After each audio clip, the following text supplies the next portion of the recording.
पुणे मुंबई द्रुतगती महामार्गावरती पुन्हा एकदा वाहतूक कोंडी झालेली आहे। आज 1 मे आणि उद्या शनिवार परवा रविवार अशा सलगच्या सुट्ट्या लागून आल्यामुळं मुंबईकर मोठ्या संख्येनं घराबाहेर पडलेले आहेत।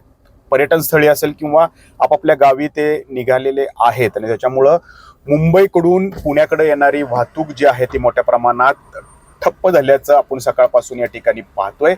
परिणामी आता मी पुण्याहून मुंबईच्या दिशेने निघालेलो आहे आणि इथं आपण बघतोय की ब्लॉक घेण्यात आलेले आहेत। अमृतांजन पुलाजवळ हे ब्लॉक घेऊन टप्प्याटप्प्यानं मुंबईकडं पुण्याकडे येणारी वाहतूक जी आहे ती दोन्ही मार्गाने सोडली जाते आणि त्यासाठीचे हे ब्लॉक घेतलेत आणि त्यामुळं मुंबईकडे जाणारी वाहतूक सुद्धा अशा पद्धतीनं ठप्प आहे किंवा धीम्या गतीनं जी आहे ती सुरू आहे। खरं तर आज हीच वाहतूक कोंडी फोडण्याच्या दृष्टीनं तसेच या मार्गावरती होणारे अपघात टाळण्यासाठी पुणे मुंबई मिसिंग लिंक जो आहे तो या ठिकाणी या प्रवाशांच्या सेवेत दाखल होणार आहे।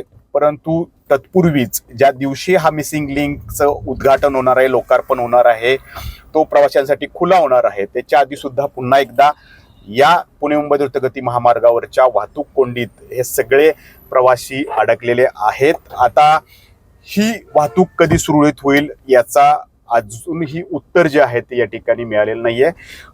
जे महामार्ग पोलीस आहेत त्यांच्याकडून टप्प्याटप्प्यानं ब्लॉक घेतले जात आहेत आणि ही वाहतूक खुली करण्याचे त्यांच्याकडून प्रयत्न सुरू आहेत।